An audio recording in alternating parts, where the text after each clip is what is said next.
These are what we call core correctional practices, and they've been developed by different people over the years. Basically, most of them are behavioral strategies. So effective reinforcement, effective disapproval, effective use of authority, quality interpersonal relationships, cognitive restructuring, anti-criminal modeling, structured learning and skill building, and problem-solving techniques. These are skills that we think everyone that works with offenders ought to have. Why? Well, when we look at the data, we see the blue bars are the effects of using these techniques. The red bars are when you don't use these techniques. So we've seen in the research much stronger effects from using core correctional practices. And this to give you some idea of the kind of the effects. The weakest actually is advocacy and brokerage. We don't even include it on our list anymore because it really wasn't that strong of a skill.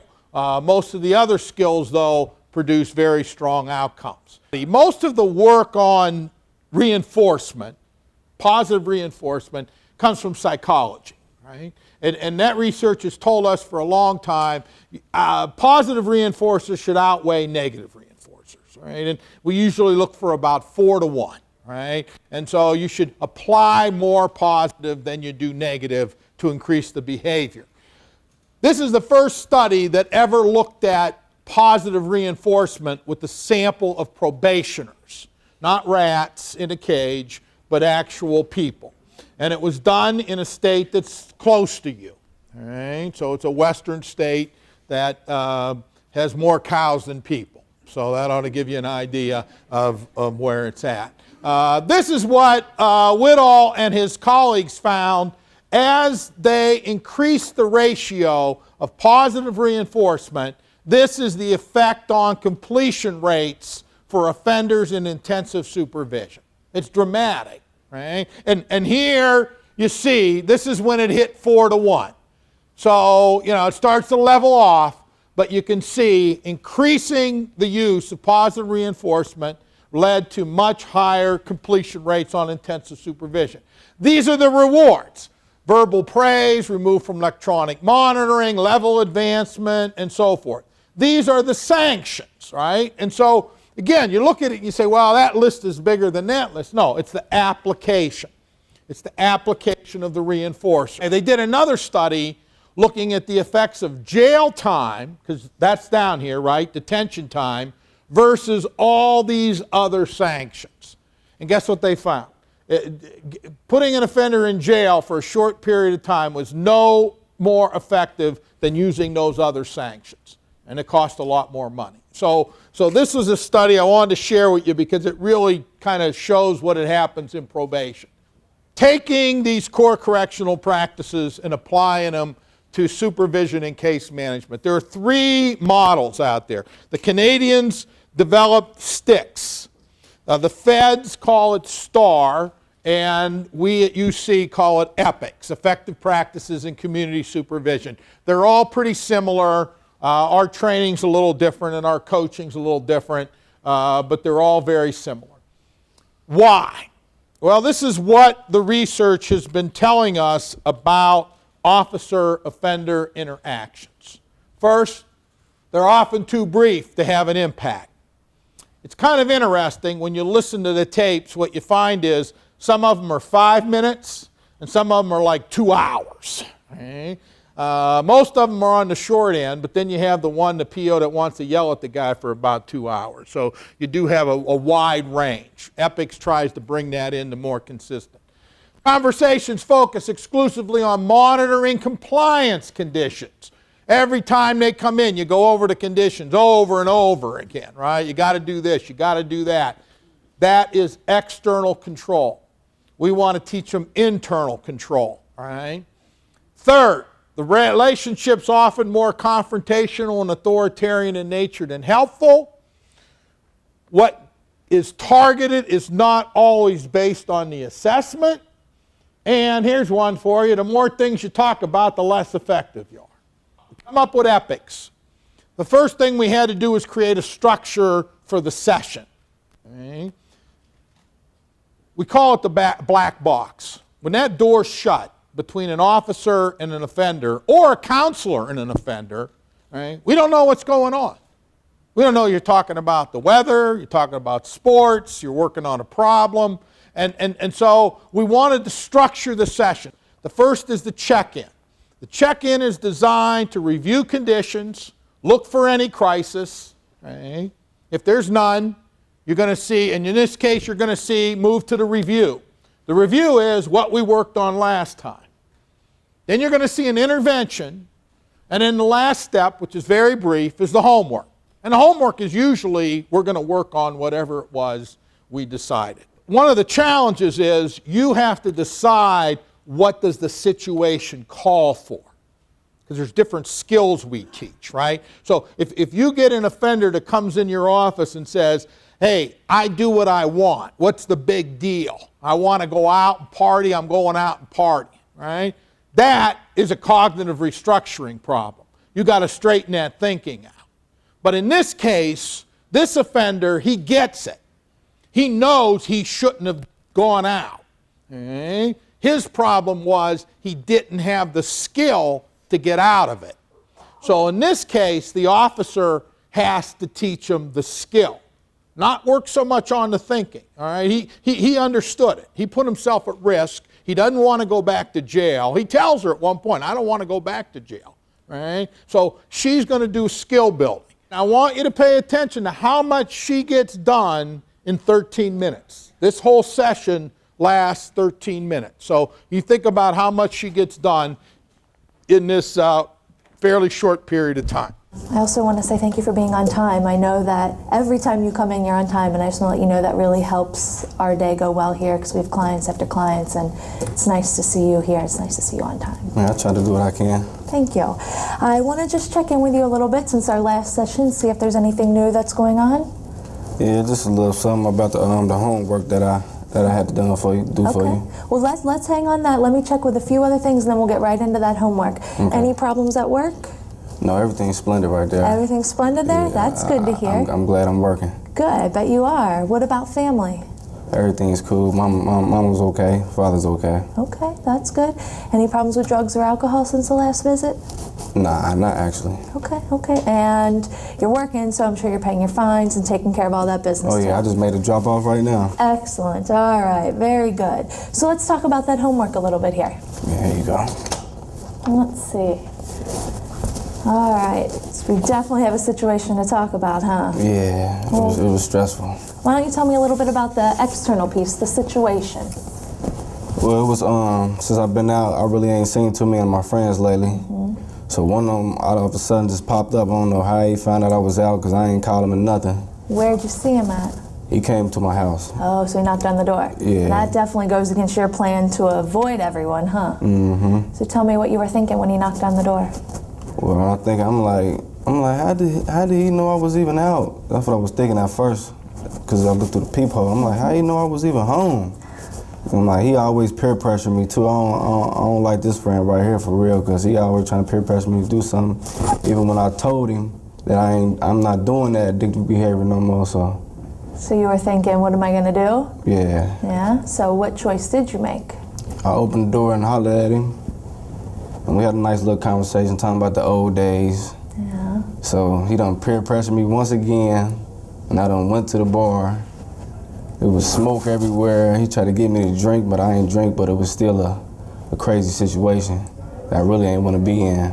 Yeah. Sounds like you did well by not drinking, but you also put yourself at risk. Heavy risk. By going to the bar with him. Mm-hmm. And all the smoke around probably could have got in my system. So if I got a dirty pee, I just told you why. Yeah, well, we'll talk about that. We'll definitely have you drop the urine after this, and we'll kind of see where that goes. But cool. let's talk a little bit more about when he was kind of at the door and those thoughts you were having that led up to you deciding to open the door for him. Some of those thoughts were, man, how did he find me? How did I get here? Mm-hmm. But there were certainly some other thoughts that must have influenced you to open the door. Just thinking about, we childhood friends, so I really could not open the door and holler at him. Okay. Then I was just thinking about some of the old days, good times we had. So I figured going to the bar wouldn't want to be too bad as long as I don't smoke or drink, even though it could be a trigger. So those memories, those thoughts of the old days were kind of some powerful reasons why you decided to go to the bar. You still didn't want to get in trouble, so it sounds like you were trying to manage the situation. Yes. Since you couldn't avoid it since he was right there. Yes, ma'am. Okay. Hopefully that urine comes back clean. As you said, you didn't smoke, you didn't drink, so that is good news. But, you know, this isn't going to be the last time that he probably comes knocking on the door, is it? No. No. So what are we going to do? He said he'll call me in a couple days. Uh-oh. I'm gonna have to change my number. So you already know he plans on trying to hang out with you again. So what I want to maybe talk with you about today is what we can do when he calls back, or maybe someone else shows up on the porch, or kind of, you know, some other high-risk situations from your friends that might just kind of fall into place like this one did. And we can talk a little bit about what you can do in those situations. Okay. Would you be willing to talk about that? Sure. Okay. What I have is one of the skills that maybe you learned in River City, or, you know, kind of like those skills, I should say, that you learned in River City with the active listening, giving feedback. There's a skill that falls into dealing with friends called avoiding trouble with others. And I'd like to just talk a little bit about, you know, how you can use that skill to maybe help deal with situations like this so that you don't end up at the bar, because, you know, this time you made a good choice once you got to the bar, but what if we can backtrack and avoid the bar altogether? So when you think about avoiding friends that can get you into trouble, or avoiding trouble with your friends, what might be one of the first decisions that you have to make? First, just tell him that I'm not doing that no more, basically. So before you even tell him, it sounds like to me you need to decide if being with him or doing that thing could get you into trouble. Right. Is that what I'm hearing? Yes. So you need to first make a decision, hey, this could get me into trouble? Yeah. Would you mind writing that down so we can kind of keep a step-by-step process of how to do that?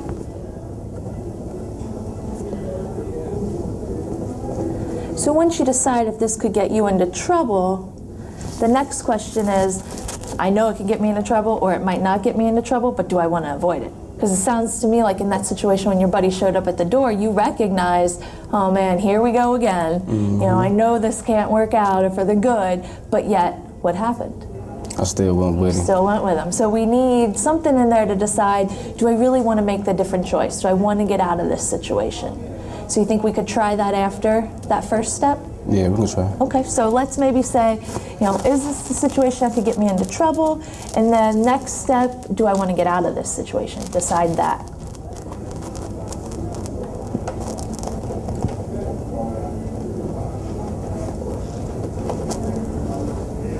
And then if you make the choice, I don't want to go to the bar, I don't want to get into trouble, do you think it's important to tell that other person that? Yes, ma'am. Okay, so do you think that'd be the next logical step? Tell that other person what you decided? Yes. Okay.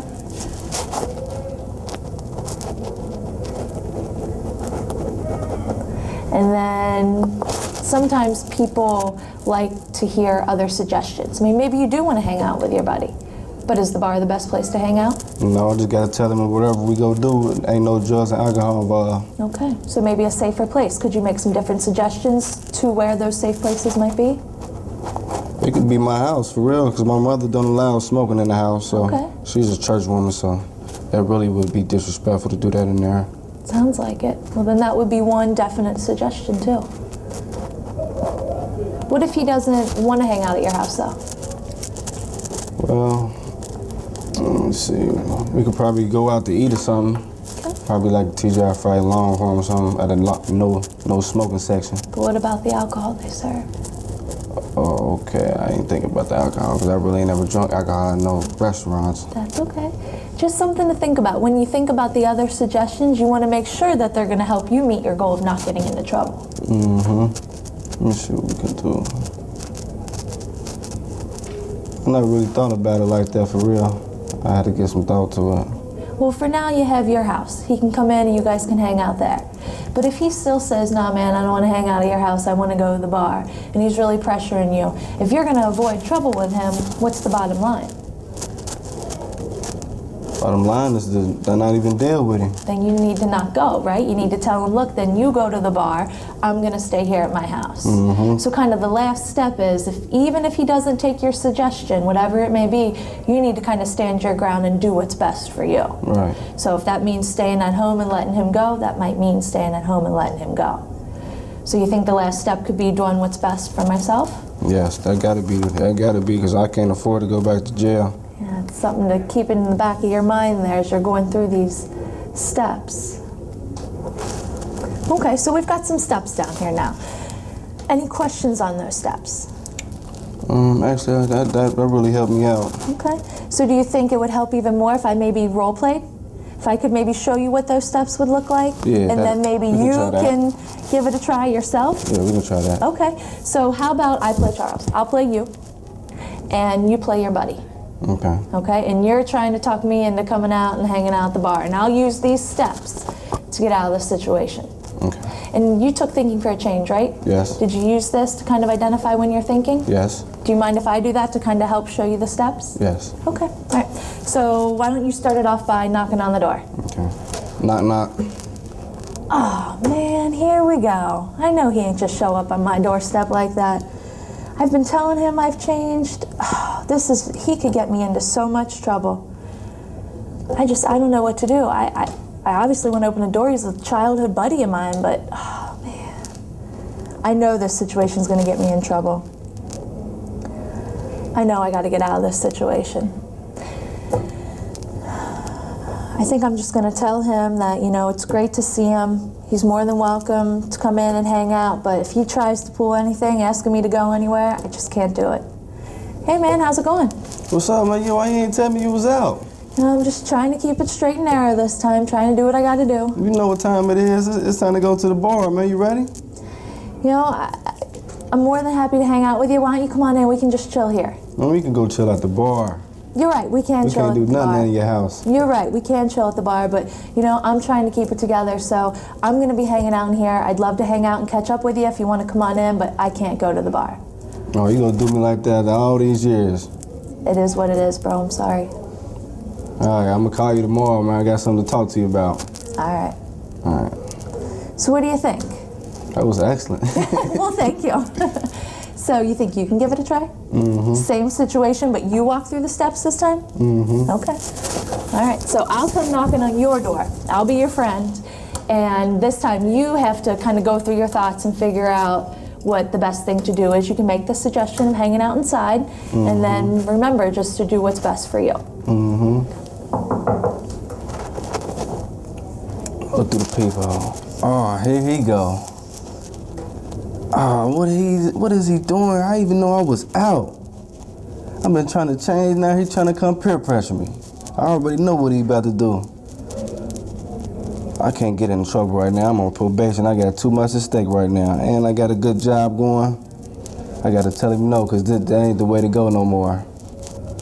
I gotta do what's best for me anyway.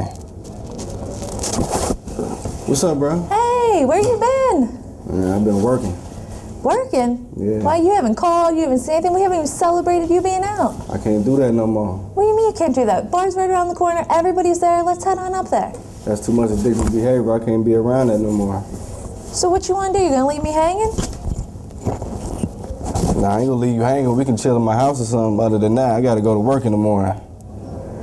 And chill at your house? Yeah, that's about it right now. I can watch with my nephew anyway.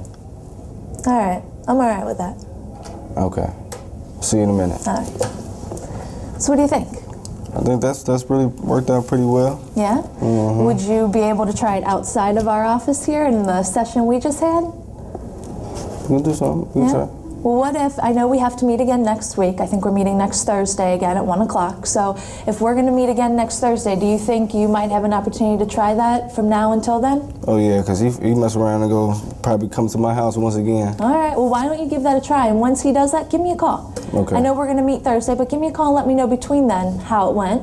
And then just in case it pops up again before we meet, we can kind of problem solve on the spot. Okay. That's mine. All right. Thanks. Good to see you again. You too. What's the first thing she said to him when he got there?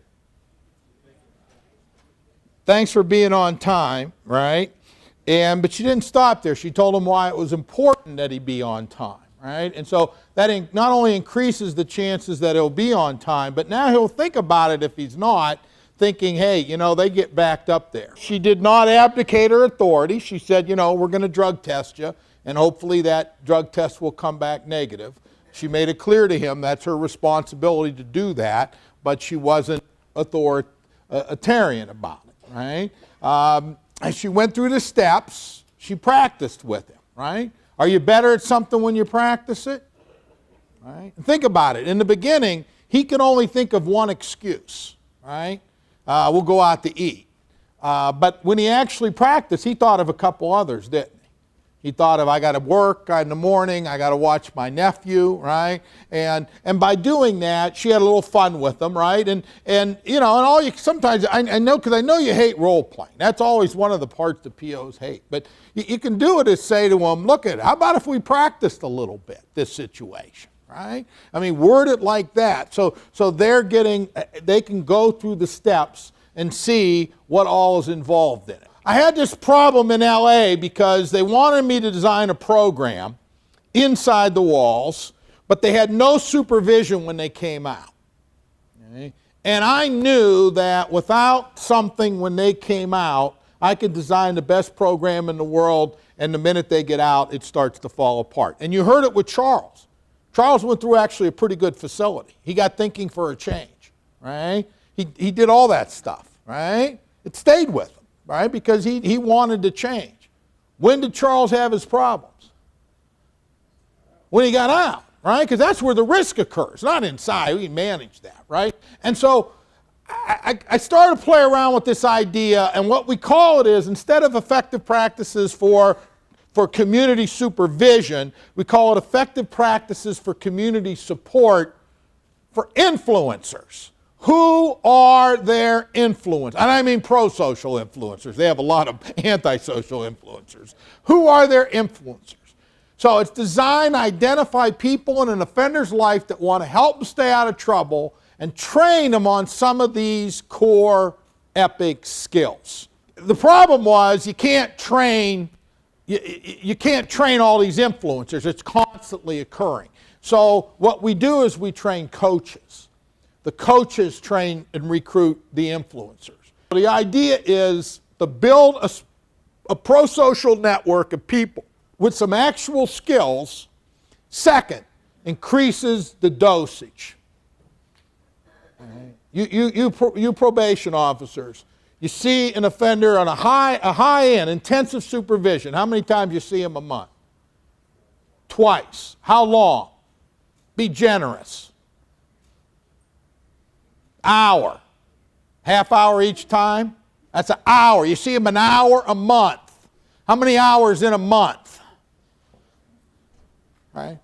A hell of a lot more than one, right? And so, you know, let's face it, it's just this game we play. They come in, you check them in, you make sure they haven't got arrested, you take their urine test, right? There's not a whole lot to that kind of interaction. And so, but now imagine if in addition to you, there are 2 or 3 other people in the offender's life that are also working on situations with them every time they meet. So it increases the dosage. Research shows relapse prevention that trains significant others and family members and COG are 3 times more effective. Who are these influencers? They can be mentors, they can be coaches, family members, friends. We're doing a lot of work with faith-based organizations, reentry coalitions, law enforcement. I'll tell you that story in a minute. School officials and significant others.